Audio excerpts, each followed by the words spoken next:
মাথার মধ্যে যে ব্রেনটা আছে এটার ওজন প্রায় 1.5 কেজি। কত? 1.5 কেজি ধরবো। আচ্ছা, 1.5 কেজি ওজনের একটা ব্রেন এই খুলির মধ্যে আছে, টের কি পাওয়া যায়? আপনি হাতের মধ্যে 1.5 কেজি নেন তো, কেমন শক্ত লাগে না? ওজন লাগে না? মাথার মধ্যে যে 1.5 কেজি ওজনের ব্রেনটা আছে, এই যে সহজে সালাম ফিরাচ্ছি, এদিক ওদিক যাচ্ছি, সামনে পিছনে ইয়া করতেছি, ওই রকম কি 1.5 কেজি ওজন মনে হয়? আল্লাহ একটা অসাধারণ মেকানিজম করছে। সেটা কি? মাথার খুলির মধ্যে এক রকমের পানি রাখছে।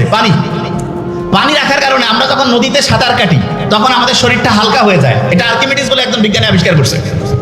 এবং আমাদের ব্রেনটা আমাদের এই খুলির মধ্যে ওইরকম সাঁতার কাটতেছে, এবং সাঁতার কাটার কারণে যে ব্রেইনের ওজন প্রায় 1,500 গ্রাম, সেটা কমে মাত্র 50 গ্রাম হয়েছে। কত গ্রাম? 50 গ্রাম। এটা কিন্তু একটা প্রশ্ন ধরবো। তাহলে 1,500 গ্রামের ব্রেন পানির মধ্যে সাঁতার কাটার কারণে কয় গ্রাম হয়েছে? ভেরিফাই। কত গ্রাম? 50 গ্রাম। তার মানে আপনি যে মাথাটা এরকম করতেছেন, কত গ্রাম করতেছেন? 50 গ্রাম। আমরা যখন মায়ের গর্ভে ছিলাম না, এই যে লাস্ট বেঞ্চ, মায়ের গর্ভে যখন ছিলাম, মায়ের গর্ভেও কিন্তু আমরা এরকম সাঁতার কাটতাম। এবং আল্লাহ এত সায়েন্টিফিক, মায়ের গর্ভে যখন আমরা ছিলাম মাকে লাথি মারতাম, গুদা মারতাম, কিন্তু মা যে কষ্ট করতো, এই জন্য মায়ের আলাদা একটা মর্যাদা আল্লাহ দিয়েছেন। এবং মুহাম্মদ সাল্লাল্লাহু আলাইহি ওয়াসাল্লাম তো আমরা এটা জানি যে সম্মান করবো কার? মায়ের, তারপরে কার? মায়ের, তারপরে কার? মায়ের, তারপরে কার? বাবার। তার মানেটা কি? তার মানে যে যত বেশি পরিশ্রম করবে, যে যত বেশি কষ্ট করবে, তার মর্যাদা আল্লাহ তত বাড়ায় দিবে। আমরা যারা মুসলমান সমাজের আছি, আমাদের সবচেয়ে শ্রেষ্ঠ একটা বৈশিষ্ট্য হইতে হবে চেষ্টা করা, পরিশ্রম করা। 1 নম্বর বৈশিষ্ট্য কি হবে? চেষ্টা করা, পরিশ্রম করা। পরিশ্রম আর চেষ্টা করার যে স্টাইলটা, সেটা আল্লাহ আমাদের গোটা ডেইলি রুটিনের মধ্যে অলরেডি দিয়ে দিয়েছেন। কিরকম? মুসলমান যারা 5 ওয়াক্ত নামাজ পড়ে না, 5 ওয়াক্ত ফজর যখন আমি নামাজ পড়ি, নামাজ পড়ার পরে আমরা অনেকে মূর্খ তো, নামাজ পড়ার পরে ইচ্ছামতো ঘুমাই গেলাম, তার লাভটা কি হলো? আল্লাহ নামাজ পড়ার পরে আমাদেরকে পরিশ্রমে যাওয়ার জন্য সবচাইতে বেশি হচ্ছে উদ্বুদ্ধ করছে। নামাজ শেষ করো, তারপরে তোমার জীবিকা অন্বেষণে বের হয়ে যাও। জীবিকা অন্বেষণ মানেটা কি? স্টুডেন্ট যারা, সে কি টাকা ইনকাম করবে? নো, তার প্রধান কাজ কি? পড়াশোনা করা। তাইলে আমি ফজরের নামাজ যখন পড়লাম, তারপরে আমার প্রথম কাজ কি হবে? পড়াশোনা করা। কি করা? পড়াশোনা। পড়াশোনার ক্ষেত্রে সবচেয়ে ভালো বুদ্ধি যেটা, সেটা হচ্ছে আগে কোরআন পড়ে নিব। যেমন প্রফেসর মোখতার আহমেদ স্যার বলছেন, আমি তো শুনে খুব মজা লাগলো আজকে। এরপরে ওই আবু হুরায়রা কি বললো?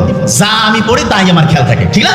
আবু হুরায়রা খেয়াল থাকতো না। তার মানে মানুষের, মুহাম্মদ সাল্লাল্লাহু আলাইহি ওয়াসাল্লামের এই যে অসাধারণ একটা মানে বরকতের পূর্ণ, অসাধারণ একটা হচ্ছে যে দোয়ার বরকতে তার স্মরণ শক্তিটা অন্য লেভেলে চলে গেছে না?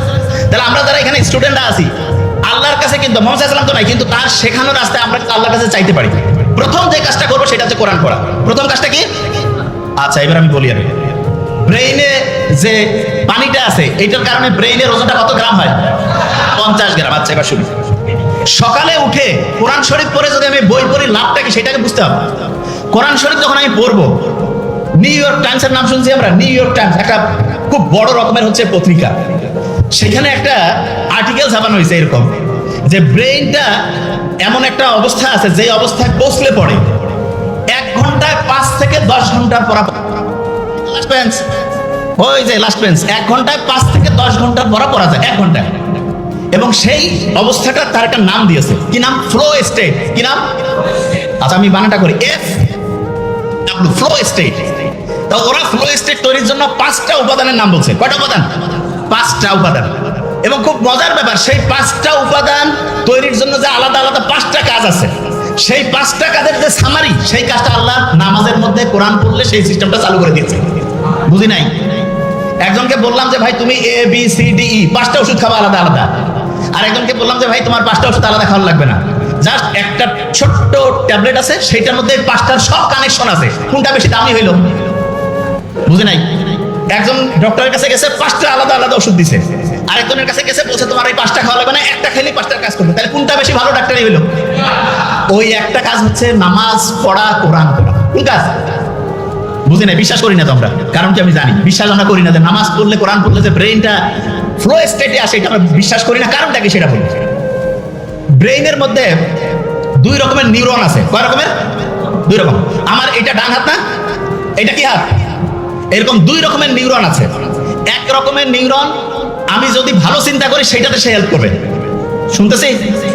আরেক রকমের নিউরন আমি যদি খারাপ চিন্তা করি সেটাতে সে হেল্প করবে। তার মানে আমি যেরকম চিন্তা করবো সে সেরকম করে কাজ করবে। তাহলে আমি যদি চিন্তা করি যে আমার ব্রেন অসাধারণ, তাহলে ভালো পক্ষের যে নিউরন সেটা হচ্ছে তোমাকে সফল করার জন্য সে পজিটিভলি কাজ করবে।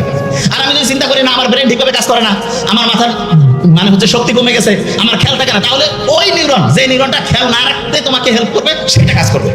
তাহলে আল্লাহ যে সবসময় ইসলাম যে বলছে যে তুমি সবসময় ভালো চিন্তা করো, ভালো কথা বলো, ভালো উপদেশ দাও, এইটাতে আমাদের কি পজিটিভ ভালো কাজ করে, সেই নিউরনগুলো কাজ করে না খারাপ কাজ করে, সেটা কোনটা ভালো কাজ। তাইলে আমি ভালো কথা বললে, অন্যের উপকার করলে, ভালো চিন্তা করলে আমার পজিটিভ নিউরনগুলো কাজ করবে না নেগেটিভ গুলো? পজিটিভ। একজন যে অসাধারণ হয় তার কি নেগেটিভ নিউরন কাজ করে না পজিটিভ? পজিটিভ। আচ্ছা, এবার এই যে ঈদের সময় মানুষ লঞ্চে করে যায় না বাড়ি, ঈদের সময়? তা আগে তো ঈদের সময় দেখা যাইতো লঞ্চ এত বেশি জ্যাম প্যাক থাকতো যে মানুষজন হচ্ছে যে মানে জায়গায় পাইতো না।